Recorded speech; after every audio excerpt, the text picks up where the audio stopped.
Hello everyone, my name is General Fancy Pants, and welcome back to Edna and Harvey, Harvey's New Eyes. When we last left off, we did quite a bit. We gave Mr. Frock his feather duster back and got some sheets, which allowed us to make a ghost costume, which allowed us to talk to Miranya, who is now captured apparently in the asylum. And she gave us some blue fabric. We also got a yellow scarf from the bee man, who is now happily gathering honey in the fields wherever he is. So, we have all the components we finally need now to make the pizza. And to make the pizza, we need to go into the bathroom here and use the colors in the urinal.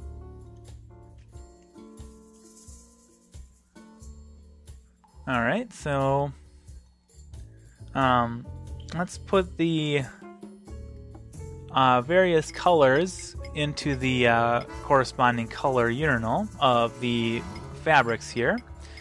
So we can put the red curtain in the red urinal. What do you have there? Let me see. Oh, very good. You obviously understand the basic principle. Go ahead and use the red urinal as much as you like. Alright, thank you. And let's put the green pillow into the green urinal. What do you have there? Let me see. Oh, Alright, he's going to say the same thing for each of those, so I'll just skip over that dialogue. I hope you guys don't mind. What do you have there? Let me... Oh, you obviously... Go ahead. He's just going to say we can use that as much as we like now. What do you have? Yes. You go ahead and use the blue. Very good. Very, very good. Okay, now... now we have to figure out the colors we need to make each of the ingredients for the pizza.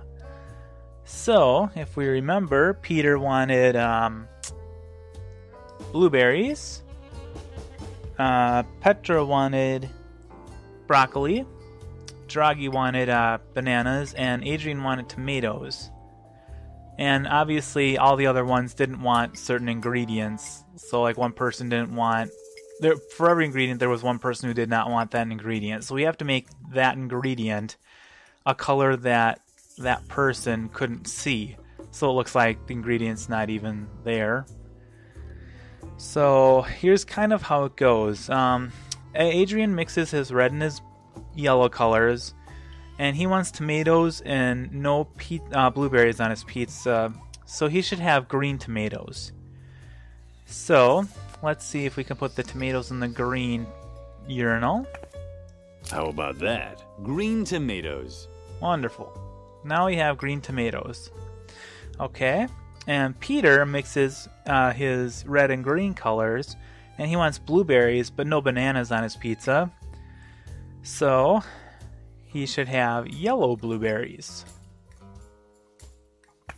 How about that? Yellow blueberries. Alright, and then Petra mixes up her yellow and green colors. So she wants broccoli but no tomatoes on her pizza, so she should have blue broccoli. How about that? Blue broccoli. Okay, and then finally, Draghi mixes his green and blue colors, and he wants bananas and no broccoli on his pizza, so he should have red bananas, which is the final color anyway, so that's obvious. Red bananas. Alright, so now we have the appropriate colors for our pizza. So now,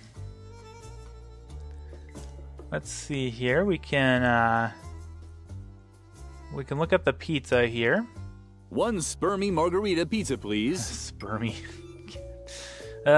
Okay, so now we basically have all of this basically basic cheese pizza, and we can start putting the ingredients on.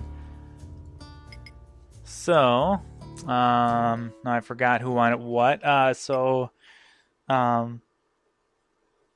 Peter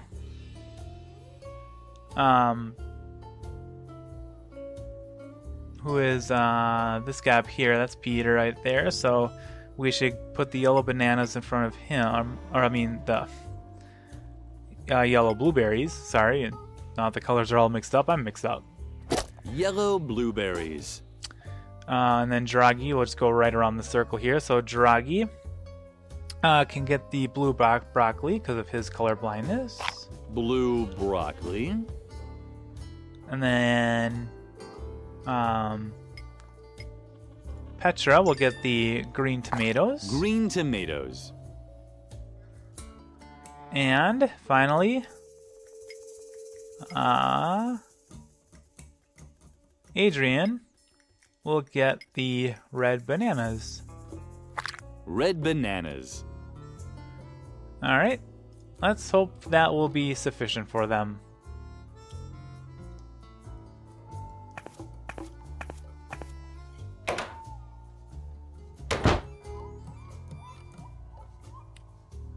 All right, so let's go back to the role-playing room if I can get there. There we go.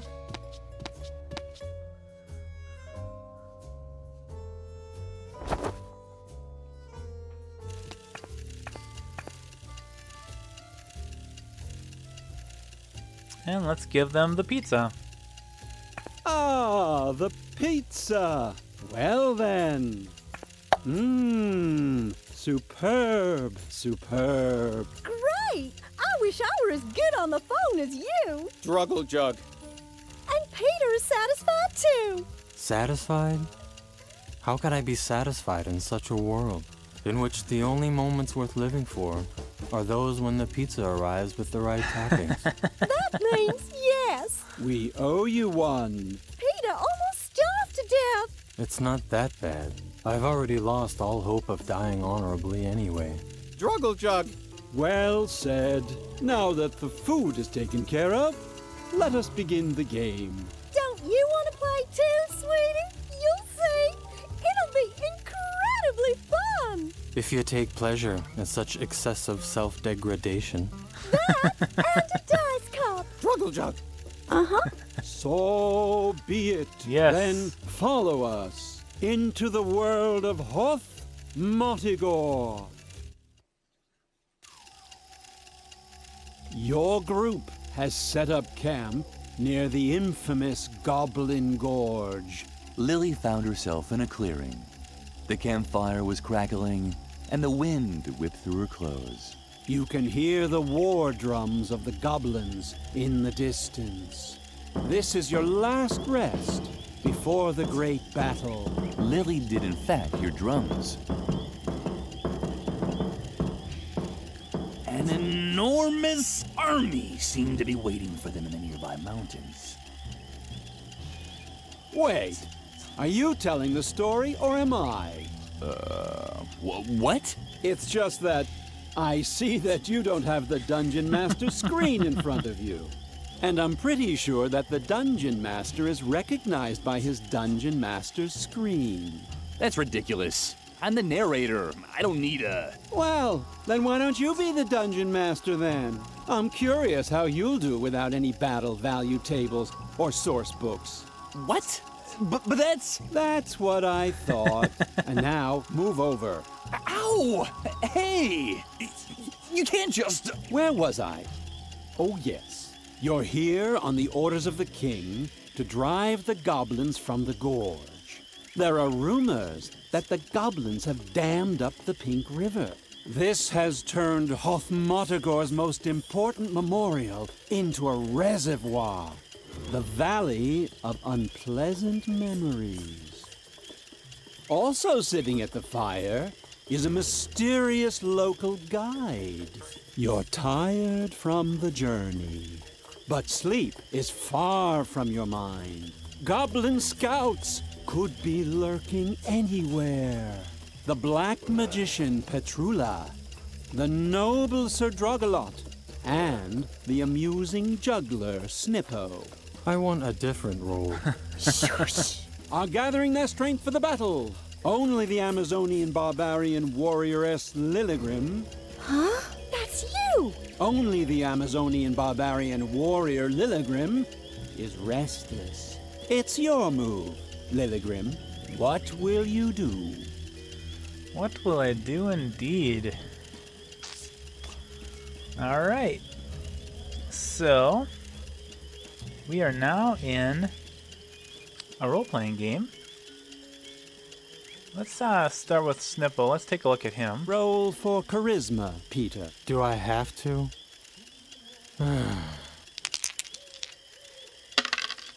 That was to be expected. Snippo is just about the ugliest dope you've ever seen. Alright, let's talk to Snippo. Hello, Lily Grim. Would you like to be amused by my funny pranks? Then watch me. And are you amused? Okay, let's we can attack. We can talk about the goblins. He can juggle or sleep. Let's attack. I didn't think I'd ever say such a thing. Excuse but me. I wish we'd go into battle instead of just hanging around here. I'd much prefer a quick, bloody death to this endless humiliation. Okay, how about the goblin army? I'm not afraid of the goblins, if that's what you mean. I'm not worried about being cut into little pieces by mighty goblin swords. And I'm not bothered by the rumors that they wrap the intestines of their victims around thorny spears. For I am Snippo, the funny prankster of the group. Okay, how about juggle for me a little bit? Yes, it doesn't just look like it. I am actually juggling only one ball. And I know how ridiculous that must seem. My character sheet said that I, the comical Snippo, have the marvelous ability to juggle 55 balls at once. But as much as I would have liked to imagine what such a thing would look like, the mysterious traveler thought I should just juggle one ball instead, because it's much more contemplative. And as long as my shame or boredom doesn't cause me to spontaneously combust, then I'll stick to that. If you have a better suggestion. Well, we can ask him to juggle 55 balls, 3, 1, or no balls at all. Let's just start with 55. I understand. You want to see the trick with the 55 balls? I have to disappoint you. The traveler thinks it's too hectic. And apparently this game is about fulfilling the obscure wishes of randomly appearing cowl wearers. At least this game is sticking to the book. Good thing. So I'm assuming he will probably say the same for the 3 balls, but we'll just go do it anyway. Maybe I'd feel a little less stupid if I try it with 3 balls for a while. On the other hand, I'm a clown called Snippo, and I have a penchant for ridiculous hats. It's probably part of the role that I feel like a moron. Alright, so he's already staying with the 1 ball, so let's ask him to do no balls. You think I should try it without any balls? Bravo. You found the only way to increase my boredom even more. On the other hand, if I juggle without a ball, I might be able to take a quick nap. No one seems to object to sleeping around here. Okay, so he fell asleep, and there's a ball here. It's a normal-sized juggling ball. That's all I can say about it. I don't have my compendium of juggling balls with me. The compendium of juggling balls. Alright, let's take the ball. And let's go to Sir Dragalot or Petrula or the mysterious NPC. Mysterious NPC, that's hilarious. Alright. NPC is non-playable character if you do not know that. Let's talk to Petrula, or take a look at Petrula. Petrula sat by the fire and watched the tea kettle. Briefly describe yourself. Well, I'm like a totally powerful wizard and pretty, but also totally powerful. And I'm wearing a robe embroidered with gold. And it's totally pretty, you know? Underneath the hood, I look like totally gothic, but pretty. Thanks, Petra. That's enough. Alright, let's talk to Petrula.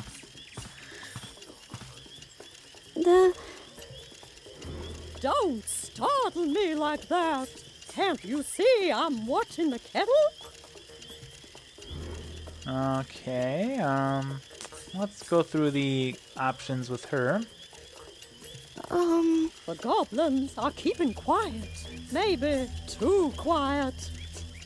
Okay, how about the goblins? What could the goblins be planning? Why did they submerge one of the kingdom's greatest memorials underwater? Something similar happened to me once. But that was an accident.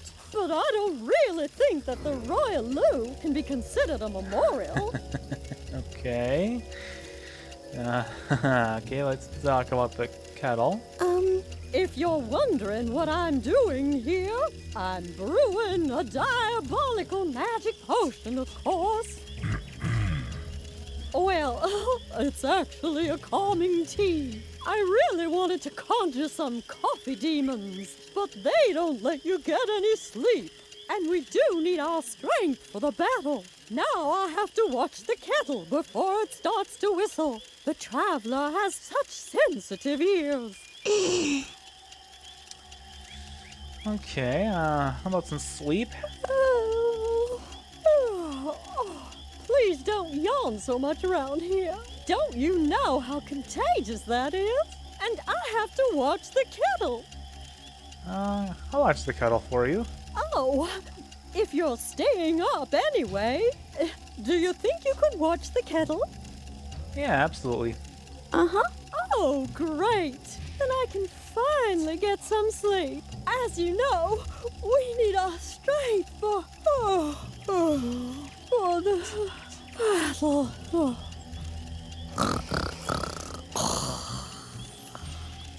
Okay, now Petula is asleep.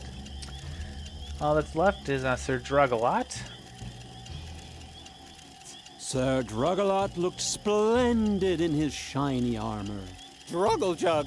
Mithril armor? Really? Druggle-jug. Okay, then. In his mithril armor. Okay, let's talk to Sir Drugalot. Hello, Lilygrim. You're still up? You should get some rest. I'll keep guard and make sure the fire doesn't go out. Don't look so grim. Your thirst for action is honorable. But the mysterious traveler is right. Strength lies in tranquility. Lilygrim felt like screaming at the brave Sir Drugalot. She hadn't traveled all the way to Goblin Gorge just to sleep. But something kept her from losing her temper. Fuming, she turned away from her companion. Her eyes fell on the quiet traveler who had listened to the entire conversation. Was that a smile she saw beneath the hood? Interesting about the mysterious traveler. And he's kind of very interested in... Seems like he's very interested in Lily. Let's talk about the attack. I know what you want to say. You're here to fight, not to sleep, right? Maybe tonight we should. Remain calm and gather our strength. That's what you wanted to say, right? The traveler is right. Acting in haste is never a good idea. Okay. How about the goblins? Don't worry. I'm sure the goblins won't attack us tonight. They're guarding their reservoir dam in the gorge. But I do wonder what their plans are. Damming up the Pink River and flooding the Valley of Unpleasant Memories. Why? It's all very mysterious. Mysterious indeed. Firewood? Are you worried about the fire? Usually, I'd agree with you. Those few logs are certainly not enough to keep the fire burning through the night. Plus, the best things always happen to you when you go into the forest looking for firewood. You find treasure maps, fall into enchanted wells, or meet merchants with magical amulets. Maybe I should. Relax a little and call it a day. That's what you wanted to say, right? The traveler is right. There doesn't always have to be an adventure, and the night is pretty warm. I'll wait up to put the last log on the fire. Then I'll turn in too. Alright, how about some sleep?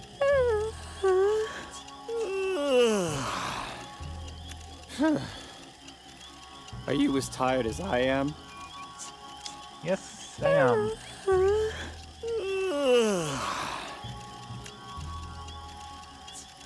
Oh man, yeah, I'm tired.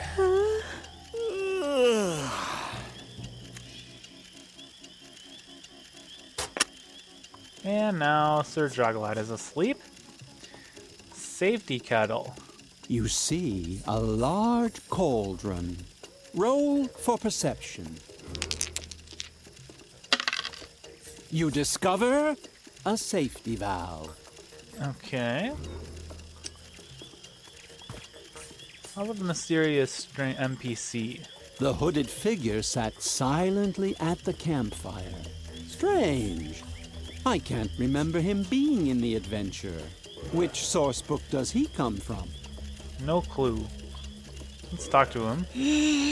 My goodness. Who do we have here then? A little barbarian warrioress? Uh-huh. I sense great anger in you. Could it be that the thirst for battle sits in this little chest? Uh-huh. Then let me give you some advice. Swallow it. The most successful battle is the one that doesn't even have to be fought.